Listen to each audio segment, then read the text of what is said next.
Pound for Pound Sports Entertainment. Hit the like button, hit the subscribe button right now for you, boy. Oh, man. What can I say? It's your host, F. Merritt.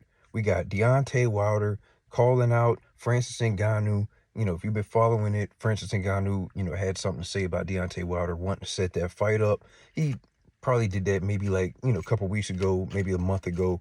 Deontay Wilder's coming off of his win over damn, I don't even remember the dude he fought. But anyway, he fought him on BOK Prime, ended up stopping the dude. Deontay Wilder switched up the style a little bit, got a new trainer, worked the jab and looked very efficient. He looked like he was trying to go back to being the old Bronze Bomber, and you actually use his reach, use his jab, and then set up the right hand as opposed to just going in there relying on the right hand for the entire fight. So that's good. We actually trying to go back and actually come in there with a game plan.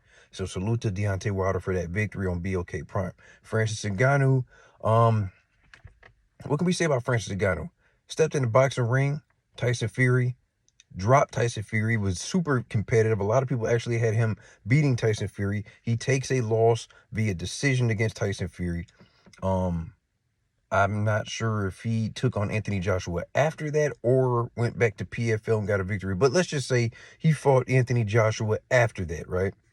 Got dropped and just stopped in the first round. Disgusting right hand from Anthony Joshua early in the first round. It was bad.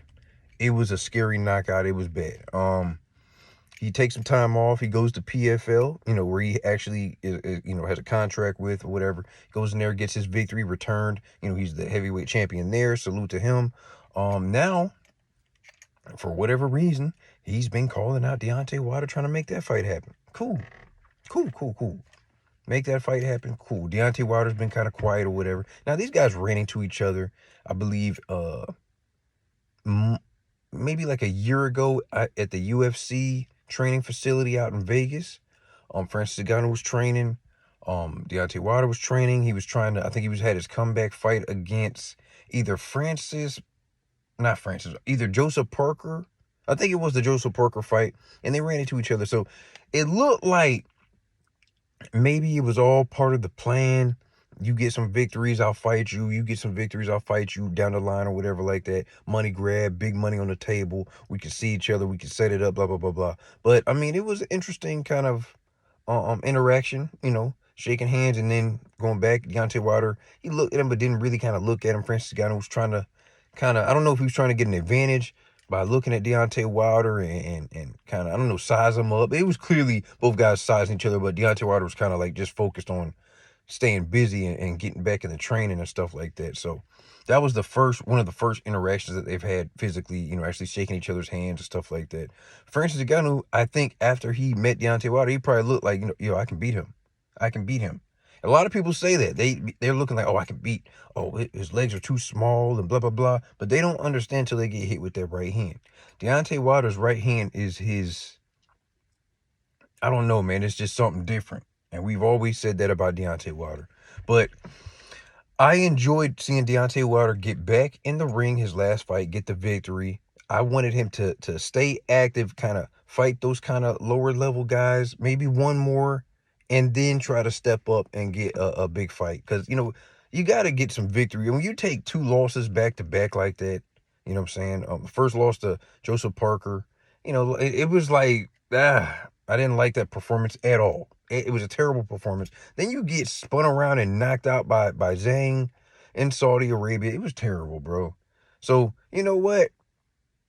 It actually makes sense. It does make sense. Him and Francis Ngannou, 2 big names. It's one of those, what's going to happen? Oh, well, Francis Ngannou, he beat Tyson Fury. A lot of people thought he beat Tyson Fury because he dropped Tyson Fury. He was super competitive. I went back and rewatched that fight the other day, and what I took from it as opposed to watching it the first time was Francis Ngannou, I think he was getting trained by like Mike Tyson, his people or whatever. Francis Ngannou had a reaction to everything Tyson Fury did. He didn't let Tyson Fury get away with anything. Tyson Fury, His go-to is, since I'm 6'9" and bigger than guys or whatever like that, I could try to lean on him. You couldn't lean on Francis Ngannou. That's why Tyson Fury was like, oh, shoot, this guy's here to fight. He's reacting to everything I do. The normal little tricks and things that I can get away with when I become desperate in a fight, I can't get away with this guy. I got to be on point. I actually have to box him. Bam. Then you get drops like, oh, shit, he's got power. I've got to watch everything. This is not a regular just MMA guy. This guy is really got some talent in there. Now, Anthony Joshua fight didn't care. Anthony didn't give a damn about nothing. He set him up, pop, dropped you, got you in. Oh, well, you don't want to stay down? Okay, well, let me hit you with the right hand and make you lay down. That's how Anthony Joshua went. Now, Deontay Wilder, like I said, I'm glad of his performance. I'm glad he's working the jab, because that's what you're going to need to have to set up the right hand for Francis Ngannou. You cannot just sit there and rely on the right hand, because Francis Ngannou is just going to keep coming. And hell, Francis Ngannou might just try to come in there and put and lean on you like Tyson Fury did. He's an MMA guy. He's got balance. He doesn't need to throw a whole bunch of punches. Hell, actually, it works in his advantage if you don't throw a whole bunch of punches, because that's what he wants. He wants a guy that's going to take his time. That way, because think about it, MMA cardio and boxing cardio is two different things. You can overwhelm an MMA guy. All right, but you got to watch out for certain things, because he's going to have a little bit of power, but as time goes on, they're going to get tired from not being able to deal with the boxing cardio and the stamina that's going to be needed. Now, if you're Deontay Wilder and a guy that doesn't throw that many punches, well, MMA guy is going to be able to hang with you. Unless you connect with that right hand from Deontay Wilder and get him up out of there, Francis Ngannou's probably going to be able to hang with Deontay Wilder. As far as my concern and opinion about the fight, hey, go get your money. Go get your money. Do what you got to do, man, because I don't even think Deontay Wilder needs a title. He says he wants to be back. He wants a title, blah, blah, blah, blah. It is what it is, bro. Like, I feel like you've lost so many times in a row that you've dropped within the ranking system. Your name is bigger than a lot of the guys that are ahead of you. Like Ajit Caballero, who definitely deserves a title shot. Joseph Parker definitely deserves a title shot against Usyk. And Usyk's kind of busy right now. You know what I'm saying? Usyk is handled. I feel like Usyk's at the point he can do whatever he wants to do. He's beaten everybody. He's beaten Anthony Joshua twice. Okay? He's beaten Tyson Fury twice. He's beaten Daniel Dubois twice. Like, he can do whatever he wants right now at this point. So if I'm Deontay Wilder, just keep winning, bro. Keep winning. Go get your money. If you want to fight Francis Ngannou, be mindful that the right hand alone is not going to take him out. You don't have the variety of punches in your repertoire like an Anthony Joshua does or did when he defeated Francis Ngannou. So you have to make up for it for the jab. Blind him with the jab, set it up, right hand, bam. And then get back, take a step back and reset. Oh, he can take the right hand? Okay, cool. We're just going to punish him the whole fight until we get him up out of there and hit him the right way. The most important thing for Deontay Wilder is his health. Last fight, he looked okay.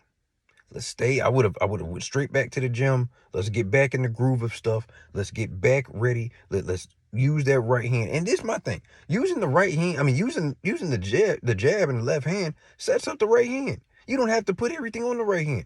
He's had surgery on the right hand multiple times. He revealed that he had a broken bone in his right hand, or his shoulder or something. He had to have surgery on that. You're putting too much stress on the right hand, and you're getting old as hell, brother. So my thing is, like I said, you come into that fight with Francis Ngannou with a game plan.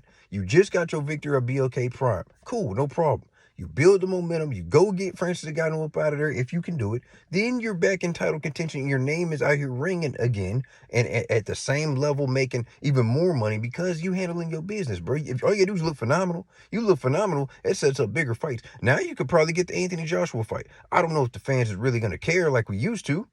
But hey, it is what it is. You go in there, maybe knock out Anthony Joshua.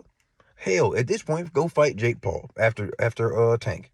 Go fight Jake Paul. It don't even matter no more. It's all about getting the money. And my thing is, the boxing game is so weird. You got guys that are not even in title contention, but have bigger names and can still go in there and get a super big, massive payday over guys that even have titles. This is how the game is. So salute to Francis Ngannou for calling out Deontay Wilder. Salute to Deontay Wilder for responding and calling out Francis Ngannou. Boxing fans look like they're trying to set this fight up. If it happens, cool. If it doesn't happen, cool. Hit the like button. Hit the subscribe button. Let me know what you guys think about this fight between Francis Ngannou and Deontay Wilder. If it happens and when it happens, who do you got winning this fight? It's your host, F. Merritt, Pound for Pound Sports Entertainment. I'm out.